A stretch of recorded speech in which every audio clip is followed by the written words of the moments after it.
Hello everyone, welcome to this talk on the complexity of branching proofs. I am Samarth Tiwari, a PhD student at CWI Amsterdam, and this is work with Daniel Dadush, my PhD advisor.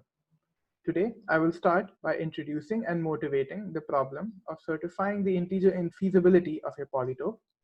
Then, I will describe our recompilation result to reduce the bit size of branching proofs, then give a quasi-polynomial time cutting planes refutation of Tseitin formulas, and finally conclude with some open questions. So what is the main problem that we are studying today? We have to prove that a polytope P, defined by a set of linear inequalities, contains no integer points.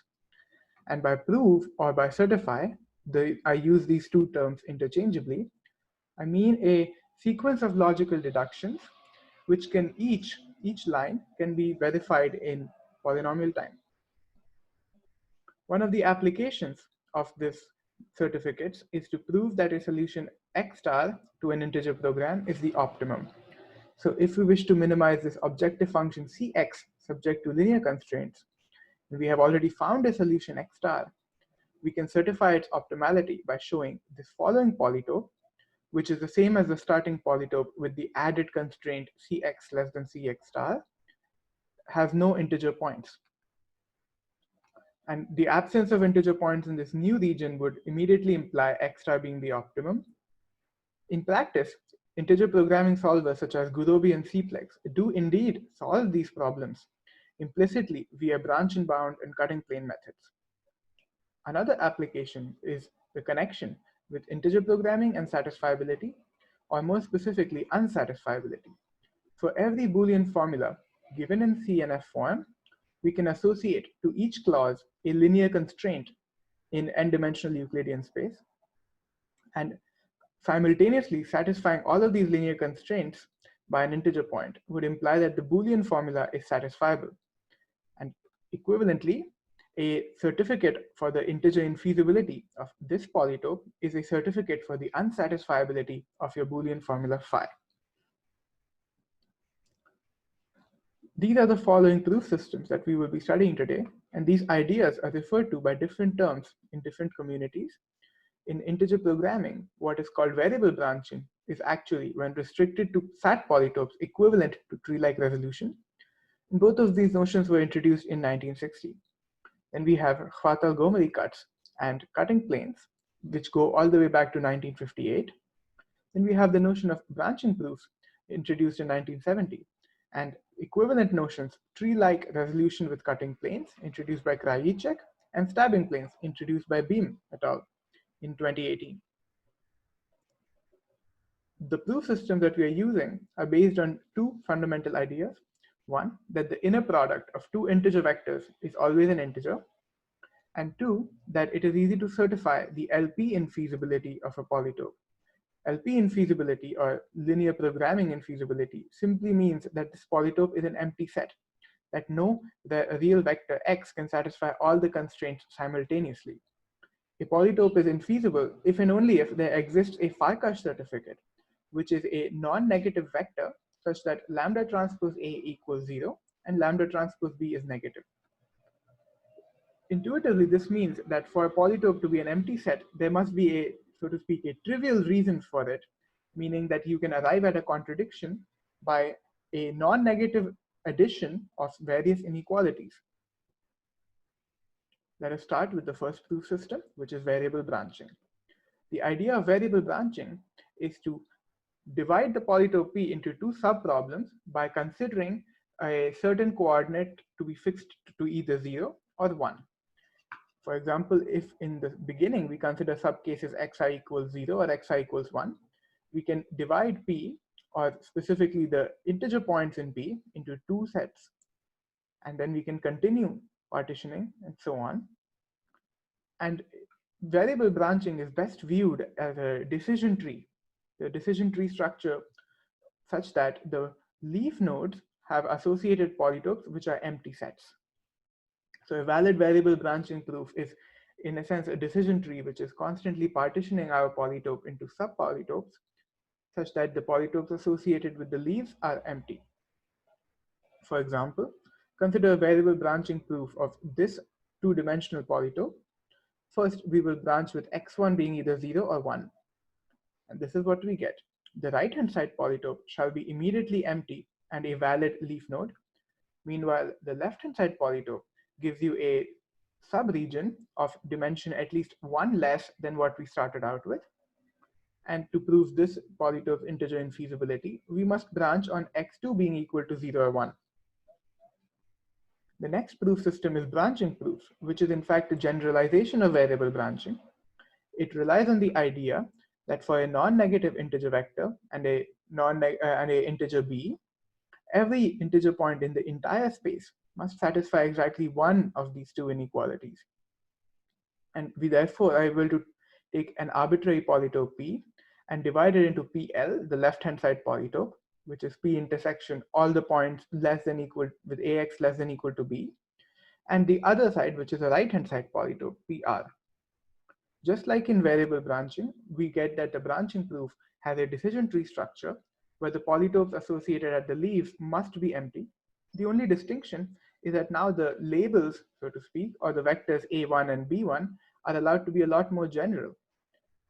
Notice that were we to restrict our vectors A to simply the canonical basis vectors, and were we to restrict B to be 0 every single time, we would get the notion of variable branching. As an example of branching proofs, consider this branch induced by the 1, 1 vector and B equals 1.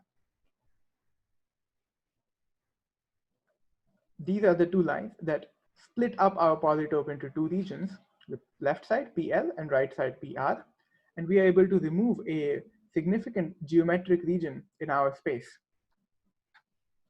And we continue doing this, and we continue erasing regions until we are left with infeasible polytopes throughout. Let us now move on to cutting planes. Cutting planes rely on the following idea. Let A be an integral vector, and let B be the maximum value of AX for any vector X in P. The idea is that AX less than equal to floor of B must be valid for the integer points in P. And this is again because the dot product of two integer vectors must be an integer. The Khwatal-Gomri cut, the CG cut, induced by A is therefore the transformation taking P to a subpolytope. The idea of cutting planes is to continue applying CG cuts to P until we are left with an LP infeasible polytope. And it is important to notice that in contrast to branching proofs, cutting planes do not have a decision tree structure. They have a serial structure, but they can also be viewed as a special case of branching proofs where we are performing disjunctions where the right-hand side polytope for each disjunction is immediately empty. For instance, branching with AX less than equal to floor of B or greater than equal to floor of B plus 1 gives PR equals the empty set. So a cutting planes proof can be viewed as a very specific branching proof with a very specific decision tree structure. We are interested in understanding the complexity of these proofs. So we call the number of steps in a proof as its length. So for cutting planes, the length refers to the number of CG cuts that need to be applied. And for branching proofs, and therefore for variable branching, length refers to the number of nodes in the corresponding decision tree. On the other hand, the size of a proof simply refers to the total number of bits required to express it. And we are interested in upper bounding and lower bounding these lengths and sizes of various proofs. Starting out in this regard is Lenstra in 1983, who showed that any integer-free compact convex set admits a branching proof of length big O of Fn to the n, where Fn is the so-called flatness constant, extensively studied in the integer programming community, for example, by Banashik in 1996 and Rudelson in 2000. Fn is known to be O tilde of n to the 4/3. But what is this flatness constant?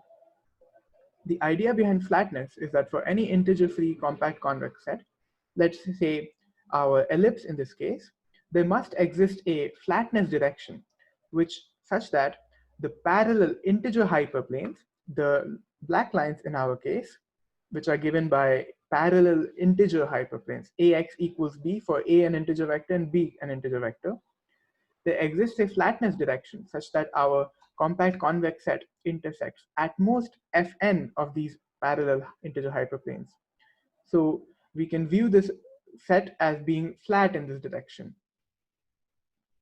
This idea of Lenstra was extended to cutting planes by Cook, Coulard, and Turan, who showed the same asymptotic upper bound on the length of cutting plane proofs for compact convex sets that are integer free. Cook, Coulard, and Turan, in their paper on the complexity of cutting plane proofs, showed a recompilation technique, a way to serialize the decision tree structure of Lenstra's algorithm into a cutting planes proof. Now, let us look at the relationship between the size and the length of a proof. For variable branching, every single disjunction can be represented by log n bits, which is simply the number of bits required to express which coordinate we are considering.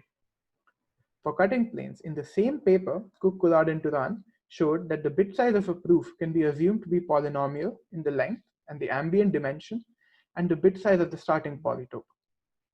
This was another recompilation technique of Cook et al. To take an arbitrary cutting planes proof and replace all the cutting planes given by vectors of large bit size by approximations of smaller bit size. In their paper Stabbing Planes, Beam, Fleming, Impagliazzo, Kolokolova, Pankratov, Pitasi, and Roberer conjectured a similar result for branching proofs. They conjectured, we do not have an analog to Cook et al. For stabbing planes, and so it is unknown whether for stabbing plane refutations, the length and size, that is, number of bits, can be treated as the same measure. We call that stabbing planes are equivalent to branching proofs. We answer their question affirmatively. For any polytope P given by a set of rational linear inequalities, that is integer free, let L be the bit size required to express P, and P, let us assume, lies within a L1 ball of radius R.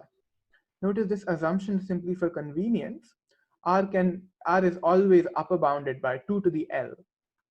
Our result is that any branching proof T for P can be recompiled to T prime, where the length of T prime is at most big O of n the length of T, but where the coefficients of each branch of T prime are bounded by nr to the big O of n squared. And as a result, we get that the bit size of T prime is a polynomial times the starting bit size of the polytope times the length of T, or equivalently the length of T prime. This bit size description also includes the complexity of the Farkas certificates that certify the LP infeasibility at the leaves. So our intuition for coming about this result is that the width of the region eliminated by a branch is inversely proportional to the L2 norm of the vector A. Let's compare the branches given by A1 and A2. A2 is simply a scalar multiple of A1. This would be the branch induced by the vector A2, and this is the region that it is shaving off in our polytope. However, A1 is able to do a much better job.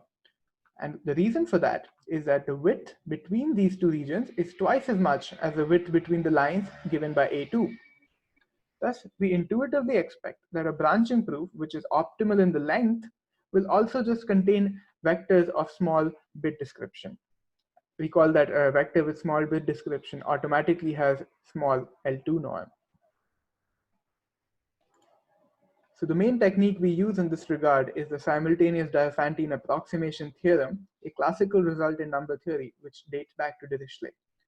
The theorem is, given an arbitrary real vector which is non-zero and an arbitrary precision parameter n, there exists a non-zero integer vector a prime that well approximates the direction of a, and a prime has bounded L infinity norm.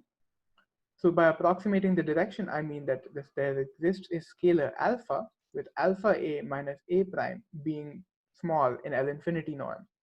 So the direction given by a is well approximated. And we hope that given a branch AB with a large infinity norm for A, we hope that we can first Diophantine approximate A and then pick a suitable B prime such that the new branch will dominate the branch given by A and B. What is this notion of domination?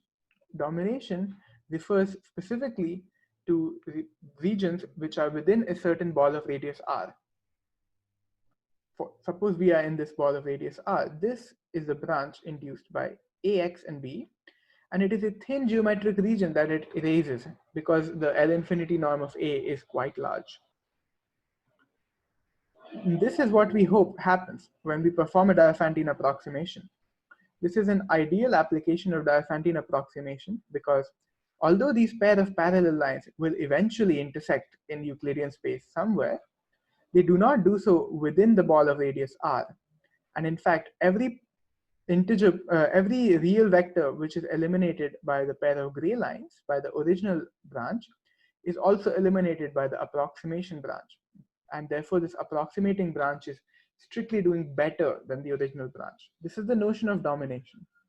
Notice that if we were to dominate every single inequality of large bit size, we would be done. This would be the easiest way to recompile a branching proof to have small bit size. As you may expect, this is not the case. And we have a counterexample. Consider this polytope. Consider this line segment in two-dimensional space given by mx1 plus x2 equals 1/2 and x2 lying between 0 and 2. The integer infeasibility of this polytope can be demonstrated by one branch given by this vector,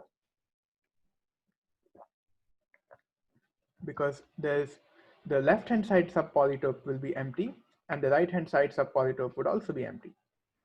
And therefore, the optimal size of a branching proof, if we keep length to be 1, is theta log m. And we cannot do better.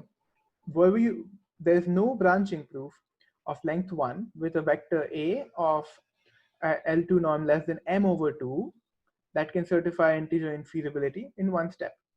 And the intuitive reason is that the point 0, 1 gets in the way. For vectors A with a small L2 norm, there are only a discrete set of angles for all the lines that pass through 0, 1.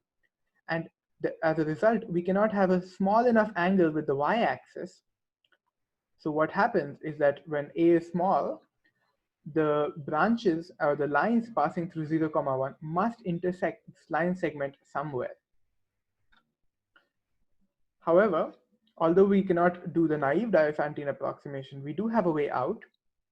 Although the leaf polytopes after a substitution by Diophantine approximations may no longer be LP infeasible, they are nevertheless integer infeasible, and they are in fact close to being LP infeasible. We can demonstrate their integer infeasibility by a sequence of CG cuts.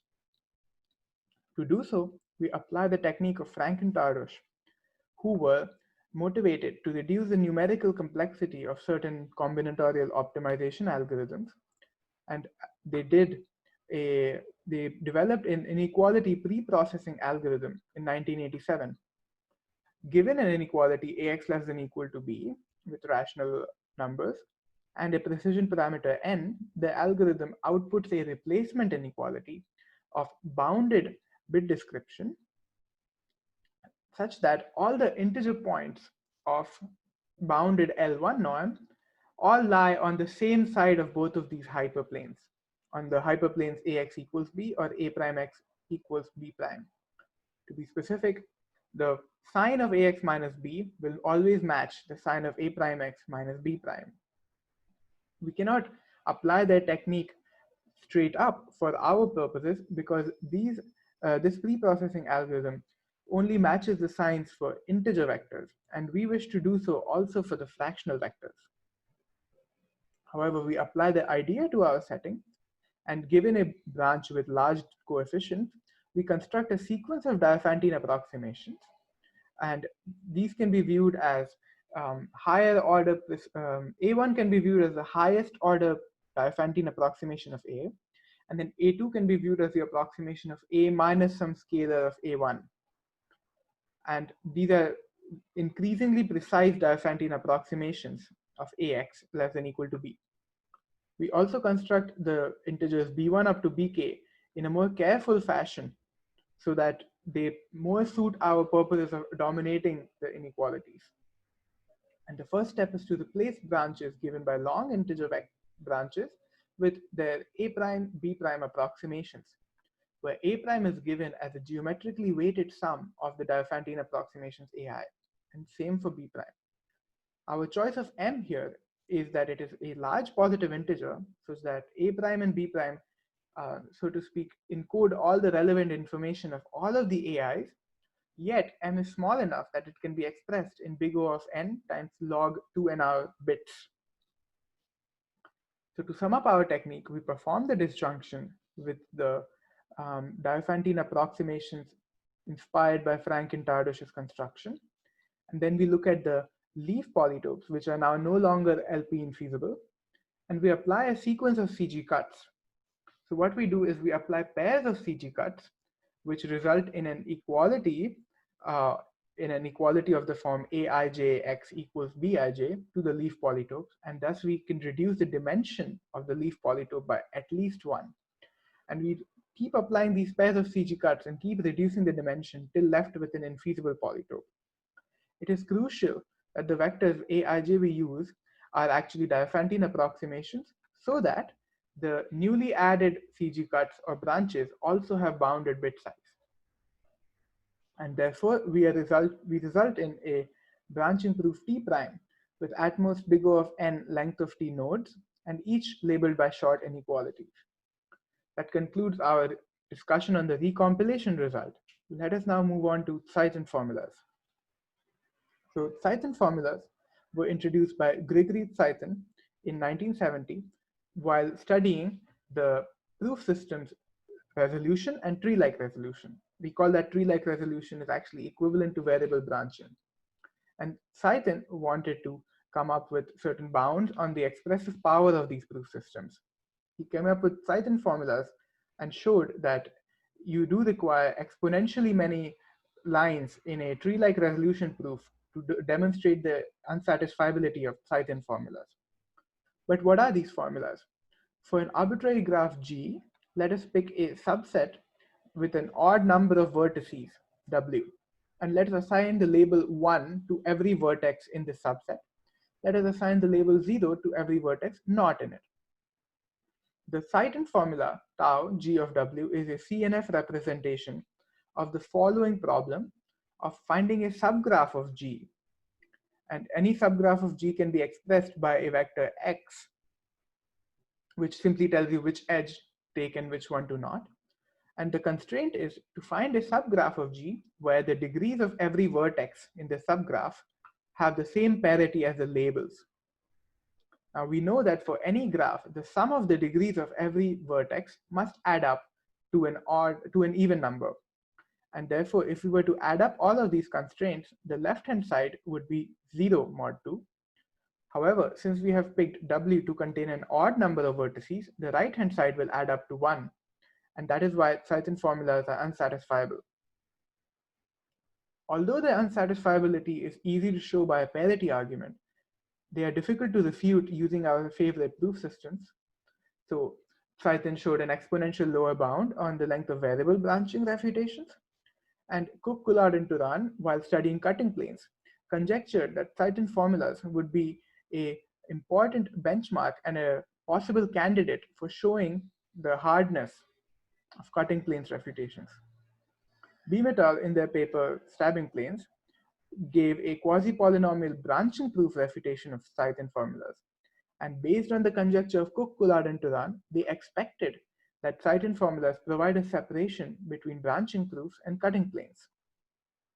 We resolve this question by showing that Tseitin formulas admit quasi-polynomial cutting plane refutations. And our proof of this is a two-step proof. First, we noticed that the branching proofs given by Beam et al. Enjoy a certain structure, which we call an enumerative branching proof. And secondly, we noticed that the serialization technique of Cook et al., which they applied to executions of Lenstra's algorithm, can in fact be generalized to all enumerative branching proofs. So we take the serialization technique, generalize it, and apply it to the enumerative branching proof of Beam et al. To obtain a cutting planes proof, which is also quasi-polynomial in length. Our result is a straightforward application of these two ideas, and we believe the conceptual contribution is that of an enumerative branching proof. Compared to a general branching proof, which has two-sided branches and therefore the decision tree is a binary tree, an enumerative branching proof considers an integer vector A and first finds the interval L, U of possible inner product values AX and then it enumerates every integer vector in this interval, and the decision tree has a child for each such integer. So for instance, if we start at the root and we notice 0 less than equal to a1 of x less than equal to 2.5, there will be 3 children, 1 for 0, 1 for 1, and 1 for 2. And this is how the decision tree of an enumerative branching proof looks. Another distinction is that instead of insisting that the polytopes at the leaf nodes be empty or LP infeasible, now we require that a leaf node contains a label with a vector a and an interval that contains no integer point. So for example, over here, since 1.2 less than equal to a3x less than equal to 1.3, and no integer lies in this range, this label certifies the integer infeasibility of this polytope associated with this node. Let me now paraphrase the recompilation technique from an enumerative branching proof to cutting planes. It is best understood as a tree traversal while walking along the edges from the rightmost node to the leftmost node of the tree. The first observation is that the leaf polytope associated with the rightmost node is the face of the starting polytope after having applied a sequence of CG cuts. So we construct our cutting planes proof by first adding the CG cut with respect to A1, and we come here. Then we apply the CG cut with respect to A4. We apply CG cut with A6 to kill off this node and come back using CG cut with A4. We kill off this node by applying CG cut with A5. And then we apply another CG cut with A4 to kill off this node. Getting back to the root, we apply A1, then A3, then A1 again, and then A2, and so on. So as you can see, we add a CG cut per visited node and per traversed edge, and therefore the length of the resultant cutting planes is at most 2 times the length of the enumerative branching proof. This concludes our section on Tseitin formulas, and now we will talk about open questions. When it comes to open questions, there are many. The first is whether we can improve the bound on the coefficients of a branching proof from nr to the big O of n squared. This bound comes from our utilization of Franken-Tardos's construction to nr to the on. We believe this to be a more natural bound, since that is what you obtain if you apply Diophantine approximation naively. And therefore, we believe our techniques can be improved further to get to this point. Secondly, is an integer-free compact convex set in Rn that requires enumerative or general branching proofs of size n to the omega n. The implications of this would be, for instance, that the Lenstra type algorithms cannot do better than time O of n to the Cn for the positive constant C. And this would be if we have such a compact convex set requiring enumerative branching proofs of this size. As a consequence, we would know that Lenstra type algorithms cannot result in a integer programming algorithm taking time big O of 2 to the n. Next, Cook et al. Gave a family of SAT polytopes, SAT formulas on n variables with exponentially many clauses that require branching proofs of exponential size. Their SAT formulas essentially take a conjunction of every possible clause in n variable, every possible clause resulting in 2 to the n clauses, therefore. We hope to find a SAT formula with polynomially many clauses, and this would be a more satisfying bound on the expressive power of branching proofs, because then the exponential size of the proof would also be exponential in the starting bit description of the polytope or of the SAT formula. And this concludes the talk. Thank you for your attention.